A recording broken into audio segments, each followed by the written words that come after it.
పశ్చిమాసియా దద్దరిల్లుతోంది. ఇరాన్లో బాలిస్టిక్ క్షిపణి కేంద్రాలపై అమెరికా అండ్ ఇజ్రాయెల్ దాడులు చేశాయి. లెబనాన్లో హెజ్బుల్లా స్థావరాలపై కూడా అమెరికా అండ్ ఇజ్రాయెల్ దాడులు చేసిన పరిస్థితి.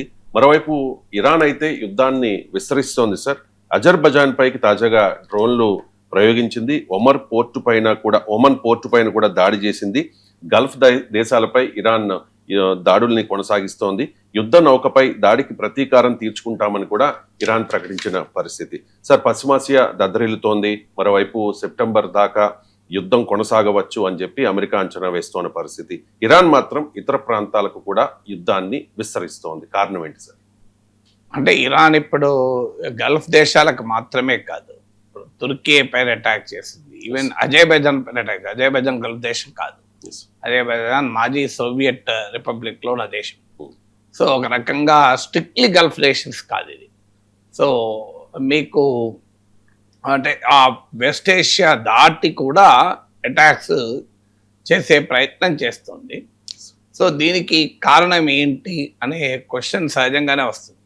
మరి ఇరాన్కున్న శక్తి ఏంటి, ఎందుకని ఎక్కడెక్కడికో వెళ్ళి కూడా అటాక్ చేస్తుంది? ఇప్పుడు పక్కనున్న సౌదీ అరేబియా, ఖతార్, ఈ దేశాలంటే మీకు అమెరికన్ ఎయిర్ బేసెస్ ఉన్నాయి కనుక మేము అటాక్ చేసామన్నారు. అఫ్కోర్స్ తుర్కీ కూడా నాటోలో సభ్య దేశం, అజర్బైజాన్ కూడా ఇస్లామిక్ నేషన్. అది అంటే చాలా ముస్లిం కంట్రీస్ పై కూడా అటాక్ చేస్తుంది. అంటే ఇదేమి ముస్లిం వర్సెస్ యాంటీ ముస్లిం కాదు, ఇది American allies versus American adversaries అనే రీతిలో జరుగుతుంది. సో ఈ యుద్ధము మీకు విస్తరిస్తున్న కొద్దీ ఈ క్వశ్చన్ వస్తుంది, మరి ఇంత నష్టపోతున్నా ఎలా చేయగలుగుతుంది అనేది ఒక క్వశ్చన్. ఎందుకు చేస్తుంది అనేది రెండో క్వశ్చన్. సో ఎలా చేయగలుగుతుంది అంటే క్లియర్గా ఇరాన్ మిలిటరీ కెపబిలిటీ అమెరికా అంచనా వేసిన దానికన్నా ఎక్కువ ఉంది అనేది స్పష్టంగా అర్థమవుతుంది. ఎందుకంటే అందరికీ తెలిసింది ఏంటంటే ఇరాన్ ఇది మిసైల్ పవర్ అని. మీకు ఇరాన్కు పెద్దగా ఎయిర్ ఫోర్స్ కానీ, భారీ నావీ కానీ, భారీగా ఆర్మీ కానీ ఉన్న దేశం కాదు. శాంక్షన్స్ వల్ల బాగా దెబ్బతిన్న దేశం కూడా, దశాబ్దాల శాంక్షన్స్ వల్ల. కానీ Iran has built very strong missile base. Ballistic missiles Iran దగ్గర ఉన్నాయి.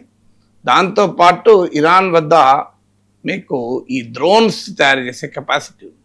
అందుకే మీకు రష్యన్ వార్ అండ్ యుక్రెయిన్లో కూడా డ్రోన్స్ సప్లై చేసింది ఇరాన్ రష్యాకు.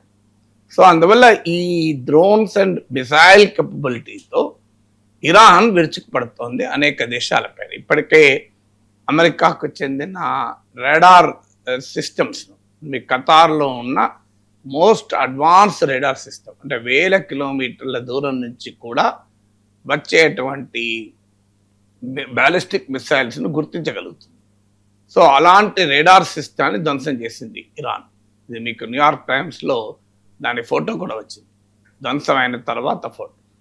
అలాగే మీకు third missile air defence system, అంటే మీకు ఇది అంటే ఎదుటి నుంచి శత్రు దేశం ఫైర్ చేసేటువంటి మిసైల్స్ను కౌంటర్ చేసేటువంటి ఫెసిలిటీ యుఏఈలో ఉంటుంది. ఆ బహ్రెయిన్లో ఉన్న, యుఏఈలో ఉన్న ఈ వీటన్నిటినీ కూడా అటాక్ చేస్తూ వస్తుంది. బహ్రెయిన్లో మొత్తం ఈ ప్రాంత నావీని కోఆర్డినేట్ చేసే ఫెసిలిటీ ఉంది బహ్రెయిన్లో. సో దాన్ని కూడా ఇరాన్ అటాక్ చేస్తుంది. యుఏఈలో థర్డ్ ఎయిర్ డిఫెన్స్ సిస్టాన్ని, బహ్రెయిన్లోనేమో ఈ entire America naval operation coordinate చేసే వ్యవస్థను, ఖతార్లో మీకు ఈ రడార్ సిస్టమ్స్ను నాశనం చేయగలిగింది. అంటే వీటి ఇండికేషన్ ఏంది? ఇప్పటి వరకు అంచనా ఏంటంటే అమెరికాకు ఒక $2 బిలియన్, $200 కోట్ల నష్టం జరిగింది దీంట్లో. సో ఇరానియన్ మిసైల్స్ని ఇంటర్సెప్ట్ చేసే ప్రయత్నాలు చేస్తున్నారు. కానీ ఇవాళ పత్రికల్లో కూడా ఇవాళ నేషనల్ మీడియాలో వచ్చింది, ఇంటర్సెప్టర్ల కొరత ఉంది, అందుకే ట్రంప్ ఇది దీర్ఘకాలం పట్టవచ్చు అని వారంటున్నాడు అని. ఎందుకంటే ఈ ఇరాన్ ఫైర్ చేసే మిసైల్స్ను ఎగ్జాస్ట్ అయిపోతున్నాయి ఇంటర్సెప్టర్లు. సో అందువల్ల ఇరాన్ ఎలా చేయగలుగుతుంది అనే ప్రశ్నకు ఆన్సర్ అమెరికా అంచనాను మించి ఇరాన్ దగ్గర స్ట్రైక్ కెపబిలిటీ ఉంది అని. సో అందువల్ల అక్కడే అమెరికా ట్రంప్ లెక్కలు తప్పాయని. సో రెండవది ఏంటంటే నాట్ జస్ట్ అ కెపబిలిటీ, ఆ కెపబిలిటీని ఎలా వాడుతా ఉన్నది కూడా ఇంపార్టెంట్ పాయింట్ అవుతుంది. నీకు ఎస్పెషల్లీ బలమైన ప్రత్యర్థిని ఎదుర్కోవటానికి బలహీనుడు వాడే యుద్ధ తంత్రం ఏంటి అనేది ఇక్కడ కీలకం. సో ఇక్కడ అసిమెట్రిక్ వార్ఫేర్ అంటారు దీన్ని మిలిటరీ స్ట్రాటజీలో. అంటే నీకు ప్రత్యర్థికి మధ్య సమాన పరిస్థితులు లేకపోతే నువ్వేం చేయాలి? సమాన ప్రత్యర్థి లేకపోతే అసిమెట్రిక్ వార్ఫేర్ వాడాలి. సో అందువల్ల మీకు వాళ్ళని ఎదురు నిలబడి ఓడించలేరు. అందుకే శ్రీరామచంద్రుడు ఏం చేశాడు? చెట్టు చాటుకు వెళ్ళి బాణం వేశాడు. దాన్ని అసిమెట్రిక్ వార్ఫేర్ అంటారు. సో అందువల్ల మీకు లక్ష్మణుడు రామాయణంలో ఎందుకు మూర్ఛపడిపోతాడు? ఇంద్రజిత్తు నైట్ వార్ఫేర్ చేస్తాడు. రాక్షసులు రామాయణంలో మీకు రాక్షసులకు ఎప్పుడైనా పురాణాల్లో మనందరూ తెలుసు నైట్ పూట వాళ్ళ స్ట్రెంత్ ఎక్కువ ఉంటుంది. అందువల్ల నైట్ వార్ చేస్తే ఆ దాడిలో ఈవెన్ లక్ష్మణుడే పడిపోతే సంజీవని తెచ్చేస్తారు. అంటే మనకు పౌరాణిక గాథల్లో కూడా కనబడుతుంది ఈ అసిమెట్రిక్ వార్ఫేర్ ఎట్లా నడుపుతారు అని. సో ఈ అన్ఈక్వల్స్ మధ్య వార్ ఉన్నప్పుడు యుద్ధతంత్రం మారుతుంది. సో ఇరాన్ కూడా అలా అసిమెట్రిక్ వార్ఫేర్ నడుపుతుంది. ఏంటి అసిమెట్రిక్ వార్ఫేర్ అంటే వీలైనంతగా ఈ యుద్ధాన్ని డ్రాగ్ చేయాలి. అంటే ఎంత ఎక్కువ కాలం పడితే అమెరికన్ ఎండ్యూరెన్స్ ఏమో తక్కువ, ఇరానియన్ ఎండ్యూరెన్స్ ఎక్కువ. ఎండ్యూరెన్స్ అంటే అమెరికాకోమో సహనము ఓపిక తక్కువ, ఇరాన్కోమో సహనము ఓపిక సిద్ధం. ఎందుకంటే ఇరాన్కు తెలుసు తన బలహీనుడని, ఇరాన్కు తెలుసు తనకు నష్టం జరుగుతుందని. సో బలహీనుడు అన్నప్పుడు నష్టం జరుగుతున్నప్పుడు ఒక దేశం ఎలా రియాక్ట్ అవుతుంది, కానీ తాను బలవంతుడు అనుకున్నప్పుడు అమెరికా ఎలా రియాక్ట్ అవుతుంది? ఎందుకంటే ఇప్పటికీ 6 సోల్జర్స్ చనిపోయి వెళ్ళిపోయారు. అమెరికన్ సోల్జర్స్ కనుక ఇంకా ఎక్కువ మంది చనిపోతే అమెరికాలో వ్యతిరేకత. ఆల్రెడీ ఇప్పుడు లేటెస్ట్ పోల్స్ కూడా మెజారిటీ అమెరికన్లు ఈ వార్ను సమర్థించడం లేదు. నవంబర్లో మీకు అమెరికాలో మిడ్ టర్మ్ ఎలక్షన్స్ ఉన్నాయి. డెమోక్రట్లు అపోజ్ చేయడం మొదలుపెట్టారు. అమెరికన్ మార్కెట్స్ అతలాకుతలం అవుతున్నాయి. సో ఈ ట్రెండ్ ఇన్ఫ్లేషన్ పెరిగే అవకాశం ఉంది. గ్లోబల్ ఆయిల్ ప్రైసెస్ భారీగా పెరుగుతున్నాయి. అమెరికన్ మిత్రులైన Saudi Arabia, United Arab Emirates, Bahrain, Qatar ఇవందరూ ప్రశ్నిస్తున్నారు ఎందుకు అమెరికా మీకు వీళ్ళకు రక్షణ కల్పించలేకపోతుంది. ఇరాన్ దాడుల నుంచి అమెరికన్ మిలిటరీ బేసెస్నే పూర్తిగా కాపాడుకోలేకపోతున్నారు. దట్ డజంట్ మీన్ ఈ యుద్ధంలో నష్టం అమెరికాకి ఎక్కువైందని కాదు. నష్టం ఖచ్చితంగా ఇరాన్కి ఎక్కువైంది. కానీ ఇరాన్ చేస్తున్న ఎత్తుగడ ఏంటంటే అమెరికాకు కూడా సిగ్నిఫికెంట్ కాస్ట్ ఇంపోజ్ చేస్తే అమెరికాలో ఈ యుద్ధాన్ని ఎక్కువ కాలం నడపలేరు. ఎందుకంటే ట్రంప్ ప్రచారాస్త్రమే ఈ లాంగ్ వార్స్కు వ్యతిరేకం. సో ఆల్రెడీ వాళ్ళ మన పత్రికలో వచ్చింది చూడండి, సెప్టెంబర్ దాకా యుద్ధం అంటే కారణం అదే. అంటే ఇరాన్ స్ట్రాటజీ ఫలిస్తుందని క్లియర్గా అర్థమవుతుంది. మొదట్లో 2-3 వారాలే అన్నాడు. సో ఇప్పుడు సెప్టెంబర్ దాకా ఈ వార్ కంటిన్యూ అవుతుంది అని అంటున్నాడు. మీకు గుర్తునే ఉంటుంది, లాస్ట్ టైం మీకు జూన్లో వార్ చేసే 12 డే వార్ అప్పుడే మొత్తం ధ్వంసమైంది అని అన్నాడు. సో మొత్తం ధ్వంసమైంది అన్న తర్వాత మళ్ళీ ఎందుకు ఇంకా యుద్ధం చేస్తున్నాడు నాకు ఆన్సర్ లేదు. సో అందువల్ల ఇరాన్ ఏంటంటే మొదటిది సిగ్నిఫికెంట్ కాస్ట్ ఇంపోజ్ చేయాలన్నది లక్ష్యం. దాంతోపాటు కొత్త దేశాలను కూడా ఇందులోకి లాక్క రావడం వల్ల అక్కడి నుంచి కూడా ప్రెషర్ పెరిగే అవకాశం ఉంది.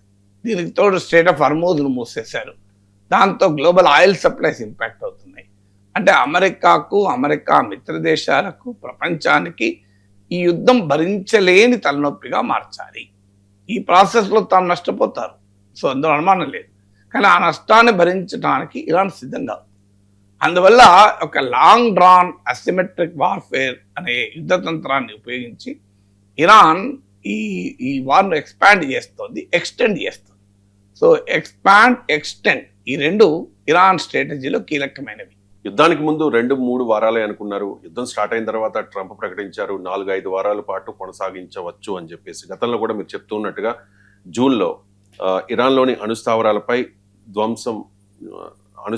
ధ్వంసం చేసినప్పుడు కూడా 12 రోజుల యుద్ధమే సార్ అది. కానీ ఇప్పుడేమో సెప్టెంబర్ వరకు యుద్ధం అంటోంది అమెరికా. ఏంటి సార్ అమెరికా వ్యూహం ఏంటి? అంటే అమెరికాకు తత్వం ఆలస్యంగా బాధపడుతున్నట్టుంది. అంటే వెనుజులాస్ టైప్ ఆపరేషన్ అనుకున్నది, జస్ట్ ఖమేనీని అంతం చేస్తే అయిపోతుంది, డీకాపిటేటింగ్ అని పేరు పెట్టారు. సో ఆ దేశం తమ చేతుల్లోకి వస్తుంది. ఇరాన్లోని ఇస్లామిక్ రెజీమ్లోనే ఎవరో కొంతమందిని ఎంపిక చేసుకున్నారు. వాళ్ళు వీళ్ళను కూర్చొని అనుకున్నారు. మన ప్రపంచానికి ఇచ్చిన ఉపన్యాసం ఏంటంటే ఇరాన్ ప్రజలకు అధికారం ఇవ్వడం, ఇరాన్ ప్రజాస్వామ్యం అని. కానీ రియాలిటీ ఏంటి? ఖమేనీని అంతం చేసి తన నమ్మిన బంటును తమ పప్పెట్ను అదే ఇస్లామిక్ రెజీమ్ నుంచి పెట్టుకోవాలన్నది అమెరికా ఆలోచన. ఇది ట్రంప్ బహిరంగానే చెప్పాడు, ఏం సీక్రెట్ ఏం కాదు. ఇప్పుడు వెనిజులాలో ఏం చేశారు, మదురౌను తీసేశారు, తీసుకెళ్లి అరెస్ట్ చేశారు. మదురౌ దగ్గర వైస్ ప్రెసిడెంట్గా ఉన్న డెల్సీ రోడ్రిగ్స్తోనే కదా ఇప్పుడు అమెరికా రాజకీయం నడిపేది. సో అందువల్ల వెరీ క్లియర్, మీకు ఇరాన్లో కూడా అదే తరహా ఆపరేషన్. అంటే ఖమేనీని అంతం చేసి ప్రపంచంలో ఖమేనీని అంతం చేసిన తొలి అమెరికన్ ప్రెసిడెంట్గా చరిత్రలో నిలబడాలి. ఎందుకంటే 47 ఇయర్స్గా ఇరాన్ ఇస్లామిక్ రెజిమ్ అమెరికాను సవాల్ చేస్తుంది 1979 నుంచి. ఇంతవరకు no American president could achieve this. ఇది ట్రంప్ అడ్వైజర్లు ఇచ్చిన సలహా. ఎవ్వరూ చేయలేని పని నువ్వు చేస్తే నువ్వు హీరో అవుతావు. అమెరికా దృష్టిలో హీరో అవుతావు, ఇజ్రాయెల్ దృష్టిలో హీరో అవుతావు, ఇతర ఇస్లామిక్ యాంటీ ఇరాన్ కంట్రీస్లో హీరో అవుతావు, చరిత్రలో నిలబడతావని. సో ట్రంప్ ఈజ్ ఎ మ్యాగ్లోమానియాక్ అంటారు. అంటే ట్రంప్ ఏంటంటే తాను గొప్ప గ్రేట్ అనిపించుకోవాలి, హెడ్లైన్ గ్రాబ్ చేయాలి, ప్రపంచమంతా తన వైపు చూడాలి, తన ఆధిపత్యం ఉన్నది అని ప్రపంచం భావించాలి. ఇది ట్రంప్ సైకాలజీ. ఈ సైకాలజీకి తగినట్టుగా యుద్ధతంత్రాన్ని నడిపారు. సో యుద్ధతంత్రం అనేది వారు స్ట్రాటజీస్ ఉన్నాయి. ట్రంప్ సైకాలజీతో యుద్ధంతో నడపద్దు కదా. సో ట్రంప్ సైకాలజీలో మొదటి అంశం ఏంటంటే తాను చాలా గొప్పవాడు అని నిరూపించుకోవాలి. ఇందుకొరకు ఏం చేశాడంటే ఖమేనీని అటాక్ చేసి ఎవరినో అక్కడ పెట్టి రావాలి అని. సరిగ్గా మీకు ఇప్పుడు క్యూబాలో కూడా అదే ఎత్తుగడ. ఇప్పుడు ఈ ఇరాన్ తర్వాత క్యూబాని ఇవాళ కూడా నిన్న కూడా ప్రకటించాడు. సో క్యూబాలో కూడా అక్కడున్న ప్రభుత్వాన్ని ఎత్తేసి మార్కో రూబియోని అలా పెడతానంటున్నాడు. కాకపోతే ఇంకోరు ఇరాన్లో చూడండి, వెనజులాలో మదురాను తీసేసి అక్కడ ఇంకోరు పెట్టారు. అంటే అక్కడ ప్రజల కొరకని చెబుతూ తన మనుషుల్ని పెట్టుకోవాలి, తాను తిరుగులేని విజయాలు సాధించాను అనేది ఎట్లా చేయాలి అనేది మొదటి లక్ష్యం. సో ఈ ట్రంప్ సైకాలజీలో ఉండే తన చుట్టూ తానొక చాలా గొప్పవాణ్ణి, ఎవరు చేయలేని పని తాను చేశాను, చరిత్రలో తాను మాత్రమే చేయగలిగాను అనే భావనను కల్పించారు ఆయన ఆలోచన సరళి. సో ఆలోచన సరళికి అనుగుణంగా అటాక్ చేశారు. ఖమేనీ అంతం చేశారు కూడా ఫస్ట్ డేని. కానీ ఈ సమస్య ఏంటంటే ఎంత మూర్ఖత్వం చూడండి. అమెరికా ఎవరిని అయితే ఖమేనీకి వారసులుగా తమ నమ్మిన బంట్లుగా ఆడ పెట్టుకుందాం అనుకున్నారో వాళ్ళు కూడా ఈ దాడిలో చనిపోయారు. కనీసం వాళ్ళపైన దాడి చేయకుండా కూడా యుద్ధం నడపలేకపోయారు. అది ట్రంపే చెప్పాడు, we thought this man number 1, number 2, number 3, number 4, we want to place them in that regime but unfortunately they were also dead అన్నాడు. నువ్వు వాళ్ళు ఎట్లా చనిపోతావు? సో నువ్వు ఎవరినైతే కూర్చొని పెట్టాలనుకున్నా వాళ్ళనే నువ్వే చెప్పేస్తే ఎట్లా? సో అంత ట్రంప్ సైకాలజీకి యాక్చువల్ గ్రౌండ్ వార్క్ మధ్య అంత గ్యాప్. ఇక రెండవ సైకాలజీ ఏంటంటే is interested in headline grabbing. So తర్వాత ఏం జరుగుతుందో అమెరికా ట్రంప్ సంబంధం లేదు. ఈ day how do I grab headlines. ఎందుకంటే reality TV star. So reality TV స్టార్కు ఉండేటువంటి లక్షణాలు వేరే ఉంటాయి. రియాలిటీ టీవీ స్టార్కు ఉండాల్సిన లక్షణాలు ఏంటి అంటే నాకు ఎప్పుడు నన్నే చూడాలి, నాకు అట్రాక్ట్ చేయాలి. So I should attention seeking psychology ఉంటుంది.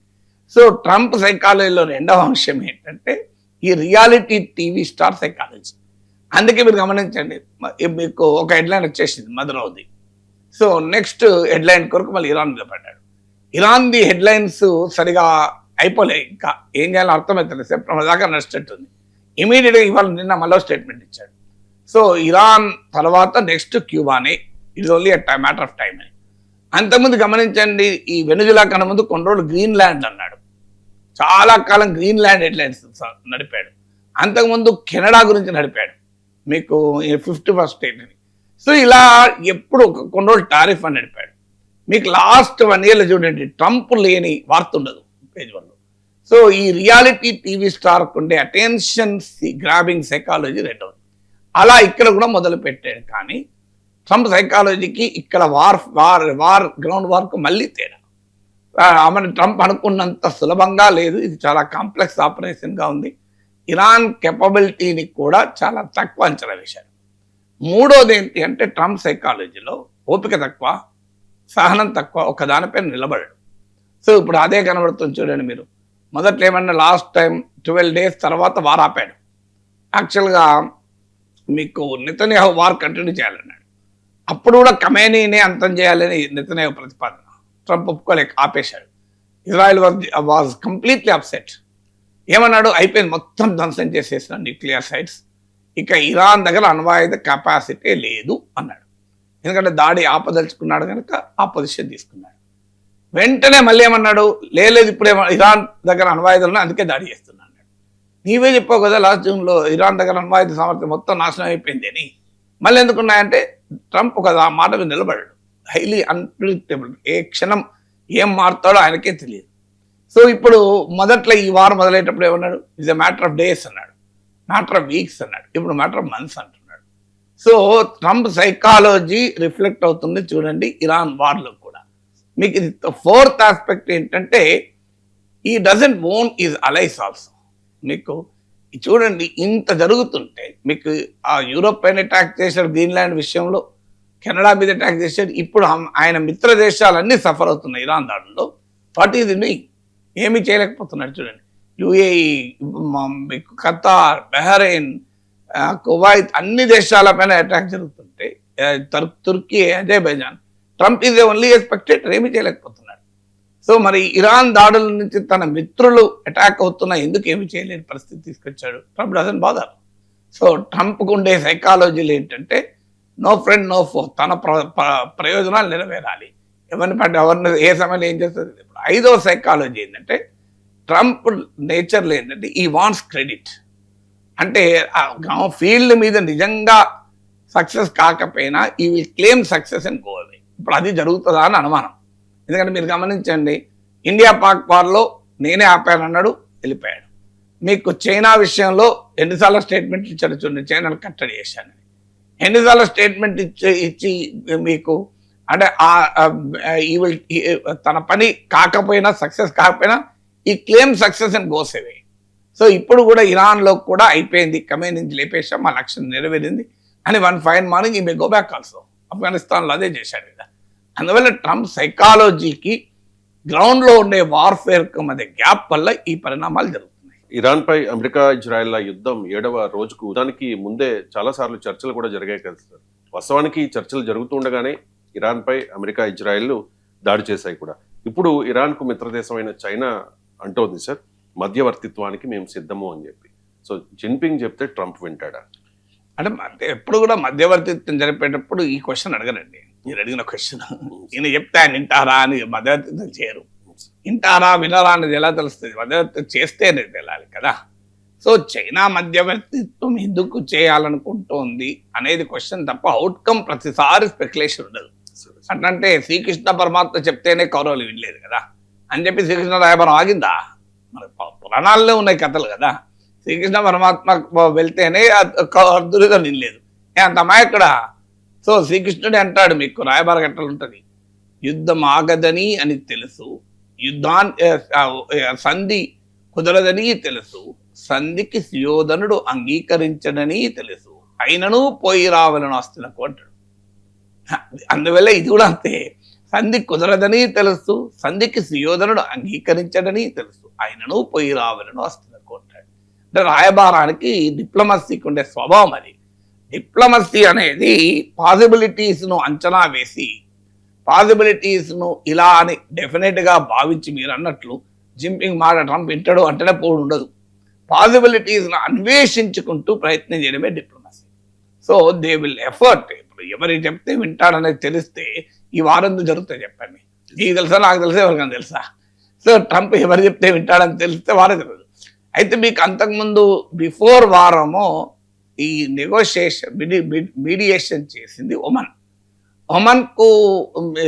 ఒమన్ అమెరికాకు మిత్ర దేశం, ఇరాన్ కూడా ప్రత్యర్థి దేశం కాదు. కానీ ఒమన్ చైనాకు తేడా ఉంది. చైనా ఇది పవర్ఫుల్ నేషన్.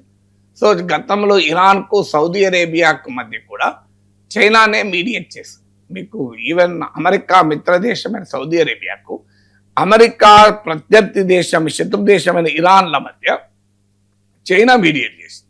అందువల్ల Chinese capability to mediate between American allies and American enemies అన్న దానికి ఇది ఒక ఉదాహరణ కదా. ఇరాన్ సౌదీ అరేబియాల మధ్య బీజింగ్లోనే ఒప్పందం కుదిరింది.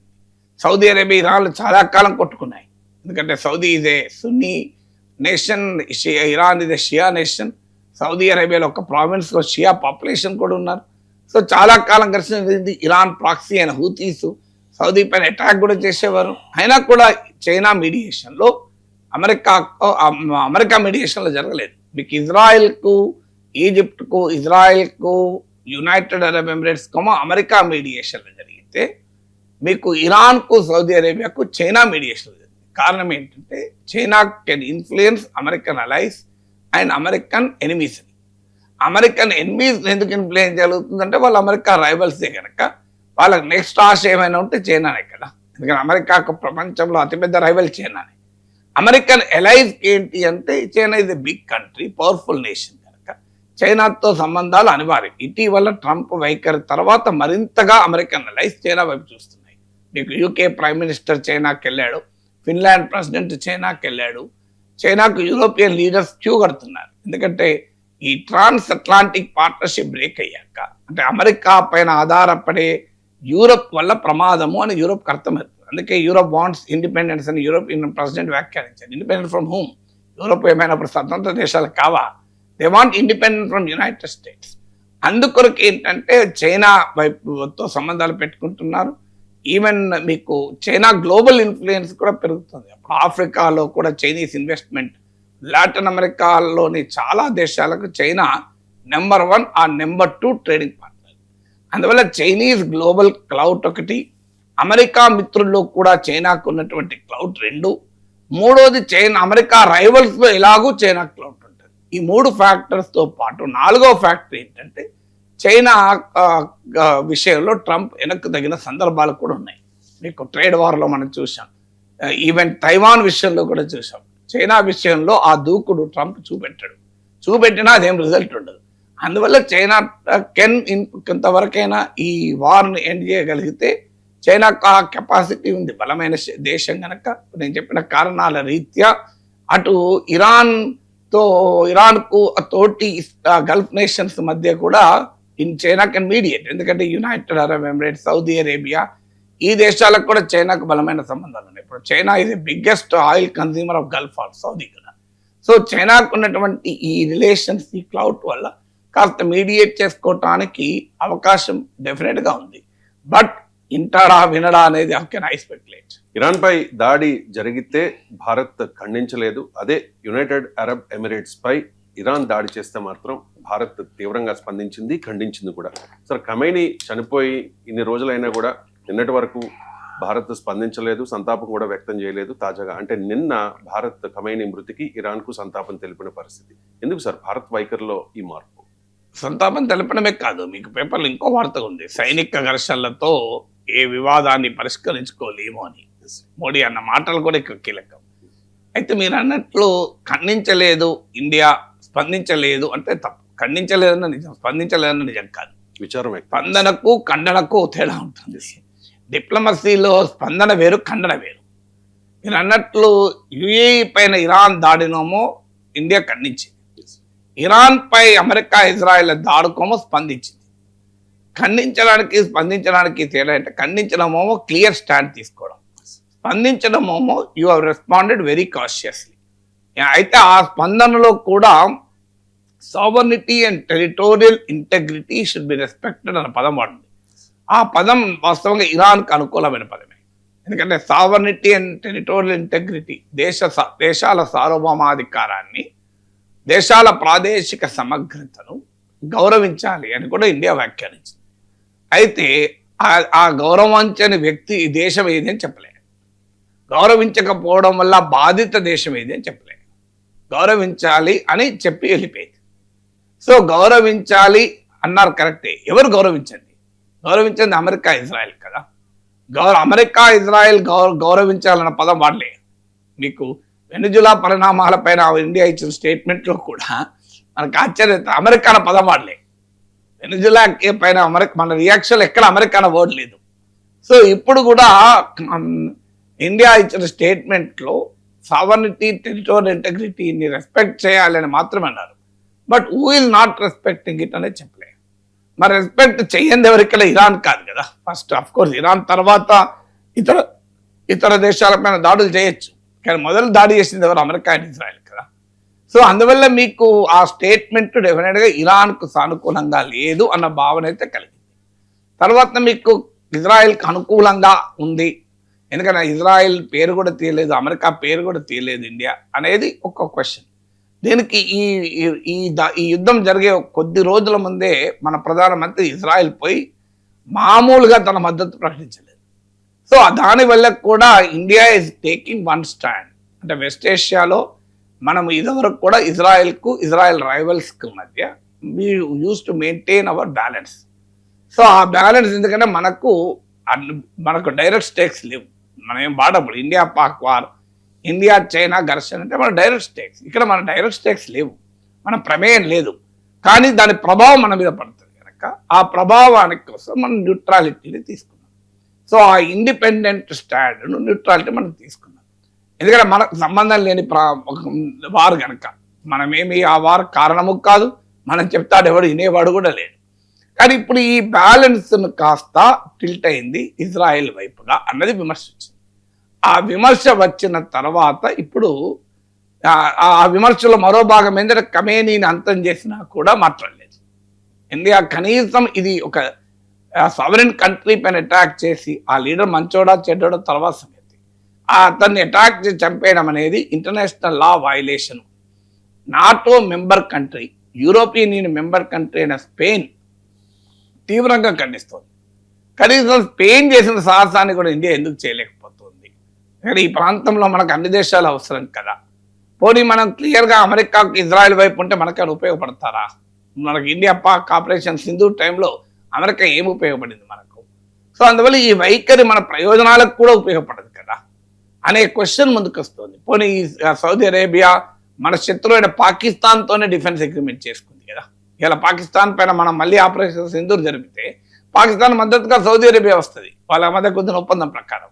మరి అలాంటప్పుడు మనం కంప్లీట్గా అమెరికా, ఇజ్రాయెల్, దాని మిత్ర దేశాలైన అమెరికా మిత్ర దేశాలైన సౌదీ ఇటువైపు మనం ఎందుకు ఉండాలి అని మనకేం అవసరం అనే క్వశ్చన్ ముందుకు వస్తుంది. ఇప్పుడు మీరు గమనించండి, తాజాగా మీకు ఇరాన్ అటాక్ చేస్తున్న రెండు దేశాలు తుర్కీ, అజర్బైజాన్, ఇండియా పాక్ వార్లో పాకిస్తాన్కు మద్దతుగా ఉన్న దేశాలు ఈ రెండు.